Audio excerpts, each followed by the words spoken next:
டிவிக்கேவோட அருண்ராஜ் அவர்கள், அவர் என்ன சொல்லியிருக்காருன்னா, "எங்களுக்கெல்லாம் பகுத்தறிவு இருக்கு. நாங்க வந்து மிருகங்கள் கிடையாது. எங்களுக்கு வந்து மூளைன்னு ஒன்று இருக்கு. நாங்க வந்து எப்படி செயல்படணும்னு எங்களுக்கு தெரியும் கண்டிப்பா. நாங்க மரியாதை என்னன்னு எங்களுக்கு தெரியும். யாருக்கு குடுக்கணும், யாருக்கு குடுக்கக்கூடாதுன்னு எங்களுக்கு தெரியும்." அப்படின்ற மாதிரி அவரோட ரீசென்ட்டான ஒரு புரொடெஸ்ட் அப்ப அவர் வந்து பேசியிருக்காரு. இது நெறைய சர்ச்சைய ஏற்படுத்தியிருக்கு. பிஜேபி அண்ணாமலை வந்து விஜய் அவர்கள வந்து நீங்கலாம் கம்முனு இருக்க வேண்டிய இடத்துல கம்முனு இருப்பீங்க, கும்முனு இருக்க வேண்டிய இடத்துல கும்முனு இருப்பீங்க அப்படின்ற மாரி அவர கலாய்ச்சதுக்கு, இவர் பதிலுக்கு வந்து எங்களுக்கு எங்க கம்முனு இருக்கணும்னு தெரியும், எங்க கும்முனு இருக்கணும்னு தெரியும் அப்படின்ற மாதிரியும் வந்து அவர் பேசியிருக்காரு. இது எந்த மாரியான இதெல்லாம் எதுக்கு அவர் சொன்னாரு அப்படின்றத பத்தி தான் நம்ம இந்த வீடியோல பார்க்க போறோம். வீடியோக்குள்ள போறதுக்கு முன்னாடி என்னோட சேனல சப்ஸ்கிரைப் பண்ணாதவங்க சப்ஸ்கிரைப் பண்ணிக்கோங்க. அப்பதான் நான் போடுற எல்லா வீடியோவும் உங்களுக்கு உடனே வந்து சேரும். விஜய் அவர் வந்து அவரோட கடைசி படமான ஜனநாயகம் அப்படின்றத வந்து அவர் முடிவு பண்ணிட்டாரு. இதுக்கப்புறம் வந்து அவர் முழு நேரம் பாலிட்டிஷியனா இருக்க போறாரு. அவர் சில பேரு அ ஆக்டிங்ல நெறைய பேர் சொல்றாங்களாம், இந்த மாரி ஆக்டிங்ல இருந்துட்டு இவர் வந்து அரசியலுக்கு வராரு அப்படின்றாங்க. ஆக்டிங்ல இருந்துட்டு ஏன் அரசியலுக்கு வரக்கூடாதா? ஏன் ஆக்டிங்ல இருக்கவங்க யாருமே வந்து அரசியலுக்கு வந்தது இல்லையா? நம்மளோட முன்னாடி ரொம்ப வருஷத்துக்கு முன்னாடி இருந்த சிஎம்ஸ் எல்லாம் எடுத்து பார்த்தா, அவங்கலாம் ஆக்டிங்ல இருந்து தான் வந்து அரசியலுக்கு வந்திருக்காங்க. ஏன் அது வந்து அவங்களுக்கு வந்து ஒரு நல்ல ஒரு இன்னொரு பப்ளிக் அவங்கள வந்து தெரிஞ்சுக்கிறதுக்கோ, இல்ல அவங்க நடிச்ச படங்கள் மூலியமா அவங்களோட கருத்து, அவங்க சூஸ் பண்ற கதைகள வந்து தெரிஞ்சுக்கிறதுக்கோ, அது வந்து ரொம்ப யூஸ்ஃபுல்லா இருந்திருக்கு. ஏன் வரக்கூடாது அப்படின்ற மாரி தான் சொல்றாங்க. ஏன் அ அ சினிமாலயே வந்து இவ்ளோ நல்லா நடிக்கிறாங்க. இவங்க வந்து அரசியல் என்ன பண்ண போறாங்க? அப்படின்ற மாரியான கேள்விகளும் வந்து நெறைய நடக்குது.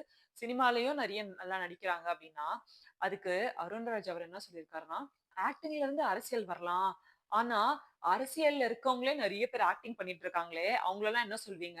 அவங்க கிட்ட போய் கொஞ்சம் அவங்க கிட்ட தான் நாங்க போய் கொஞ்சம் கத்துக்கிற மாரி இருக்கு. ஏன்னா, அவங்க பண்ற ஆக்டிங் எல்லாம் எங்களால பார்க்கவே முடியல அப்படின்ற மாரி சொல்லியிருக்காரு. நான் ஐஆர்எஸ் பொசிஷன்ல இருந்திருக்கேன். ஐஆர்எஸ் ஆஃபீசரா இருந்திருக்கேன். பட் நான் அவ்ளோ கஷ்டப்பட்டு அத படிச்சிருந்தும் கூட, விஜய் அவர்கள் கூப்ட்டாங்க. அவங்க சொன்னாங்கன்ற ஒரு காரணத்துக்காக நான் அதை விட்டுட்டு நான் இங்க வந்திருக்கேன். நான் இப்ப வந்து மக்கள் தொண்டுல வந்து ஈடுபட்டிருக்கேன் அப்டின்னா, அப்ப எங்களுக்கு எந்த அளவுக்கு வந்து உங்களுக்கு சேவை பண்ணணுன்ற ஒரு எண்ணம் எங்களுக்கு இருக்குன்றத பத்தி நீங்க கண்டிப்பா யோசிக்கணும். அண்ட் ரொம்ப வருஷமாவே வாரிசு அரசியல் தான் நடந்துட்டு இருக்கு. யா தாத்தா வராங்க, அவங்க பையன் வரான், பேரன் வரான் இப்படின்ற இது மாரியான விஷயங்களே வந்து நடந்துட்டு இருக்கு. இது வந்து கண்டிப்பா மாத்தணும்.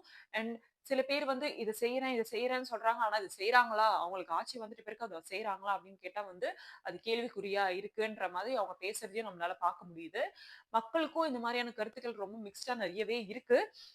இப்போ ரொம்ப வருஷமா இருக்கிறவங்களே இருக்கணுமா அப்படின்னு கேட்டா, ஏன் புதுசா வந்தவங்களுக்கும் கொஞ்சம் வழி விடலாமே! அவங்களும் என்ன பண்றாங்கன்னு நம்ம பார்க்கலாமே! ஒரே ஆளு ரொம்ப வருஷமா இருக்காங்க. அவங்க வந்து பெருசா இம்ப்ரூவ்மெண்ட் வந்துச்சா அப்படின்னு கேட்டீங்கன்னா, இருக்கு. இல்லன்னு சொல்ல முடியாது. ஒரு சிலது இருக்கு. ஆனா, புதுசா ஒருத்தவங்க வராங்க அப்படின்னா, அவங்களுக்கும் கொஞ்சம் நம்ம வந்து அந்த வழிய விடணும்.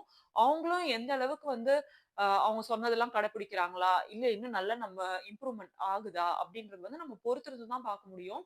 ஆ இவங்களுக்கும் பண்ணலாம். இவங்களையும் கன்சிடர் பண்ணலாம் அப்படின்றது தான் வந்து நெறைய மக்களோட கருத்தாவும் இருக்கு.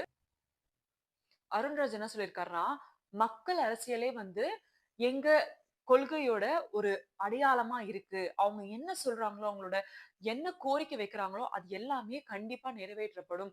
அதுதான் நாங்க வந்து எப்பவுமே நாங்க சொல்ற ஒரு விஷயம். கண்டிப்பா நாங்க சொல்றத நாங்க கண்டிப்பா செய்வோம். சில பேர் வந்து சொல்றத செய்றாங்களா அப்படின்றது வந்து கொஞ்சம் டவுட்டா தான் இருக்கு. ஆனா நாங்க சொல்றத கண்டிப்பா செய்வோம். எங்கள நம்புங்க அப்படின்ற மாதிரி அவர் சொல்லியிருக்காரு.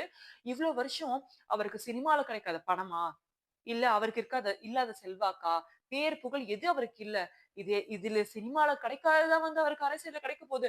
அப்போ அவரு அவ்ளோ காசு அதுல சம்பாரிச்சு, அவ்ளோ பேர், புகழ் அதுல வந்து சம்பாரிச்சிருக்காரு. அது எல்லாத்தையும் விட்டுட்டு அவர் அரசியல்ல வரணும்னு அவருக்கு வந்து விதி கிடையாது. ஆனா அதையும் மீறி அவர் பண்ணணும்னு நினைக்கிறாருன்னா, மக்களுக்கு கண்டிப்பா நல்லது செய்யணும்ன்ற ஒரே எண்ணத்தோட தான் அவரு அவ்ளோ பெரிய விஷயங்கள விட்டுட்டு அவர் இதுக்கு வந்திருக்காரு. அப்போ நெறைய பேர் வந்து அவர பத்தி ஏதாவது ஒரு குறை சொல்லலாம். பல கட்சியில இருக்கவங்க வந்து அவர் மேல இருக்க காண்டுலயோ, இல்ல எதுலயோ ஒண்ணுத்துல வந்து அவர வந்து ஒரு சில விஷயங்கள அவர் மேல திணிக்கலாம். ஆனா நீங்க எதையுமே நம்பாதீங்க. அவர் அவ்ளோ பெரிய இடத்தையும் விட்டுட்டு அவர் வந்து இதுக்கு வராருன்னா, அவர் இது வந்து 1 நாள், 2 நாள் இல்ல. எவ்ளோ நாள் அத பத்தி யோசிச்சு இது வேணுமா? இது பண்ணணுமா? அப்படின்றது வந்து அவர் யோசிச்சிருப்பாரு. அதுவும் புகழோட உச்சியில இருக்காரு அப்டின்னே சொல்லலாம். கண்டிப்பா ஏன்னா most highly paid actor in தமிழ்னா கண்டிப்பா நம்ம வந்து அவர சொல்லலாம். ஆனா, அத விட்டுட்டு அவர் வந்து இதுல வந்து வராரு அப்டின்னா, அப்போ அவரு எந்த அளவுக்கு வந்து அவரோட டிசிஷன்ல வந்து ரொம்ப கான்ஃபிடென்ட்டா இருப்பாரு. இது பண்ணணுன்ற ஒரு குறிக்கோளோட இருப்பாருன்றது வந்து நம்மளால புரிஞ்சுக்க முடியுது. கண்டிப்பா வந்து நெறைய பேருக்கு நம்மள நெறைய பேர் வந்து காலகாலமா வந்து ஒரு ஒரு சில கட்சிகளுக்கே வந்து ஓட்டு போட்டுட்டு இருந்திருப்போம். நம்மளோட ஆதரவு அவங்களுக்கு குடுத்திருப்போம். இப்போ வந்து அவர் சூஸ் பண்ற படம் வந்து ஓகே. அது அவருக்கு வந்த கதை. அது வந்து அவர் பண்ணணும், பண்ணக்கூடாதுன்றது வந்து அவரோட விருப்பம். அது மாரி பண்ணிட்டு இவர் வந்து ரொம்ப நாளாவே அது மாரிலாம் பண்ணிட்டு இப்ப இதுல வந்திருக்காரு அப்படின்னு கேட்டா, ஆமா இருக்கு. ஏன் பண்ணக்கூடாது? ஒருத்தவங்களுக்கு ஆக்டிங்ல இன்ட்ரெஸ்ட் இருக்குன்னா, ஒருத்தவங்களுக்கு அரசியல்ல இன்ட்ரெஸ்ட் இருக்கக்கூடாதா என்ன? இருக்கலாம்ல. அது அவங்களோட இஷ்டம். அப்போ ஒருத்தவங்க வந்து வேற ஏதோ ஒண்ணு படிச்சிருக்காங்க. அப்ப அத விட்டுட்டு வேற ஒருத்தவங்க வந்து வேற ஒரு கட்சிக்கு வர்றது இல்லையா? அது மாதிரி தான் இதுவும் அப்படின்ற மாதிரி, அந்த கட்சியில இருந்தவங்க நெறைய பேர் வந்து அந்த புரொடெஸ்ட்ல பேசுறது வந்து நம்மளால அந்த வீடியோஸ் நெறையத்துல வந்து பார்க்க முடியுது. அண்ட் நெறைய விஷயங்கள் வந்து தவறாவும் நடக்குது. அது அரசியலுக்காக அவங்க வந்து இந்த மாரியான விஷயங்கள் பண்றாங்க. இவங்க வரக்கூடாதுன்றதுக்காக இந்த மாரியான விஷயங்கள வந்து அவங்க மேல ஜோடிச்சு திணிக்கிறாங்க. அப்படின்றதும் வந்து அவரோட கருத்தா இருக்கு. இதெல்லாம் எங்க மேல திணிச்சா வந்து நாங்க வந்து பயந்து வந்து வேற எதனா ஒரு முடிவு எடுப்போம். மக்கள் வந்து பயந்து போய், ஓகே இவங்க வர்றதுனால இவங்க இது மாரி விஷயங்கள்லாம் நடக்குது. அதனால இவங்க இருக்கக்கூடாது அப்படின்ற மாதிரியான ஒரு பயத்த வந்து மக்களுக்கு ஏற்படுத்தி குடுக்குறாங்க.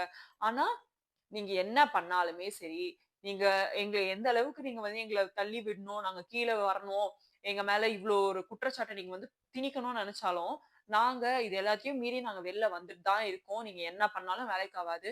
ஏன்னா, இங்க மக்கள் யாரும் வந்து உலகத்த பத்தி தெரியாமயோ, இல்ல நீங்க பண்ற இந்த அரசியல்லாம் இருக்குல்ல, இத பத்திலாம் தெரியாமயும் யாரும் கிடையாது. எல்லாருக்குமே எல்லாமே புரியுது. யாருமே வந்து அவங்களே முடிவெடுத்துப்பாங்க. இது கரெக்ட்டா இருக்கா? இல்ல கரெக்ட்டா இருக்கான்றது வந்து மக்களே முடிவெடுப்பாங்க.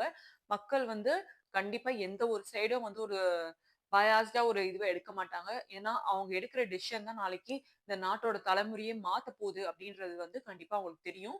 ஸோ, நீங்க உங்க ஓட்ட ரொம்ப யோசிச்சு கரெக்ட்டான ஆளுக்கு போடுங்க அப்படின்ற மாரி அருண்ராஜ் அவர் அந்த பேச்சாளர் வந்து அவர் வந்து பேசியிருக்காரு. டிவிக்கு சேர்ந்தவரு. நம்ம பொறுத்திருந்து பார்ப்போம். இன்னும் கொஞ்ச நாள் எப்படி இருந்தாலும் ஏப்ரல்ல வந்து இந்த எலக்ஷன் வந்துரும். எலக்ஷன் வரதுக்கு முன்னாடி அந்த கட்சியில இருக்கவங்க வந்து இந்த புரொடெஸ்ட் பண்றது வந்து சாதாரணம் தான். ஏன்னா, இந்த புரொடெஸ்ட் வந்து இப்பத்துலருந்தே ஸ்டார்ட் பண்ருவாங்க. ஒரு கட்சிய ஸ்டார்ட் பண்ணா தான் ஏப்ரலுக்குள்ள வந்து அ அது கரெக்ட்டா இருக்கும்ன்றதுக்காக எல்லாரும் ஸ்டார்ட் பண்ணுவாங்க. இப்போ கொஞ்ச நாளாவே வந்து டிவிக அவங்களோட புரொடெஸ்ட் வந்து ஆரம்பிச்சுட்டு இருக்கிறத வந்து நம்மளால பார்க்க முடியுது. டிவிக்கு அவர்கள் அந்த எலக்ஷன் கேம்பெயின் வந்து எல்லா இடத்துலயும் பண்ணிட்டு இருக்கிறது வந்து நம்மளால பார்க்க முடியுது. நம்ம பொறுத்திருந்து பார்ப்போம். மக்கள் யாருக்கு சப்போர்ட் பண்ண போறாங்க அப்படின்ட்டு. நம்மள நெறைய பேருக்கு வந்து நெறைய மாற்று கருத்துக்கள் கண்டிப்பா இருக்கலாம். ஏன்னா ஒரு சில பேருக்கு ஒரு சில பேர புடிச்சிருக்கும். ஒரு சில பேருக்கு ஒரு சிலர புடிச்சிருக்கும். அதனால வெறும் ஒருத்தவங்க வந்து இதுல இருக்காங்க, ஆக்டிங்ல இருந்து இங்க வந்திருக்காங்க அப்படின்ற காரணத்துக்காக மட்டுமே வந்து அ ஒரு ஓட்ட போடுறது, அந்த மாரியான விஷயங்கள் நெறைய பேர் பண்ண மாட்டாங்க. கண்டிப்பா எல்லாருமே யோசிச்சு தான் பண்ணுவாங்க. புடிக்குன்றதுக்காக காரணம் இவங்க சொல்றாங்கல்ல, இவங்க வந்து இதுலருந்து வந்துட்டாங்க. அவங்களுக்கு நெறைய ஃபேன் பேஸ் இருக்கும். அதனால வந்து அவங்களுக்கு நெறைய வாக்குகள் போறதுக்கு வந்து சான்சஸ் இருக்கு அப்டின்றாங்க. அந்த மாரிலாம் கிடையாது. மக்கள் எல்லாருமே கண்டிப்பா நல்லா யோசிப்பாங்க. யார் வரணும்ன்றத பத்தி அவங்க யோசிச்சு தான் அந்த மாரியான ஒரு ஓட்ட குடுப்பாங்க. ஏன்னா, ஒரு ஒரு ஓட்டும் வந்து கவுண்ட். இப்ப எஸ்ஐஆர் வந்து எந்த மாரியான நெறைய சர்ச்சைய ஏற்படுத்தியிருக்குன்னு நமக்கு தெரியும். ஏன்னா, நெறைய பேருக்கு வந்து ஓட்டு இல்ல. நெறைய பேர் வந்து வெளியூருக்கு, வெளிநாட்டுக்குலாம் போயிட்டாங்க. அவங்களுக்குலாம் ஓட்டர் ஐடி இல்லாம இருக்கு. இல்ல அவங்க ஓட்லாம் கணக்கு எடுத்துக்க மாட்டோம் அப்படின்ற மாரி நெறைய விஷயங்களும் வந்து இப்ப பேசிட்டு இருக்காங்க.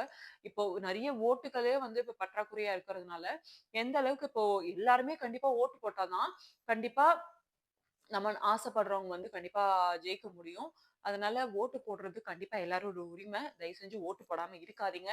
அந்த ஒரு நாள் நீங்க போய் அங்க போய் நின்னு நீங்க போடுற ஓட்டு உங்களோட தலைமுறையே வந்து மாத்தும் அப்படின்றத வந்து நீங்க மைண்ட்ல வச்சுட்டு நீங்க ஒரு முடிவெடுங்க. அண்ட் இந்த மாரி விஷயங்கள் வந்து நீங்க இன்னும் ஃபியூச்சர்ல நான் நெறைய பேச போறேன். அண்ட் அத பத்தி நீங்க தெரிஞ்சுக்கணும் அப்படின்னா, நீங்க என்னோட யூடியூப் சேனல பார்த்தா தான் முடியும். அண்ட் அதுக்கு நீங்க கண்டிப்பா என்னோட யூடியூப் சேனல சப்ஸ்கிரைப் பண்ணணும்.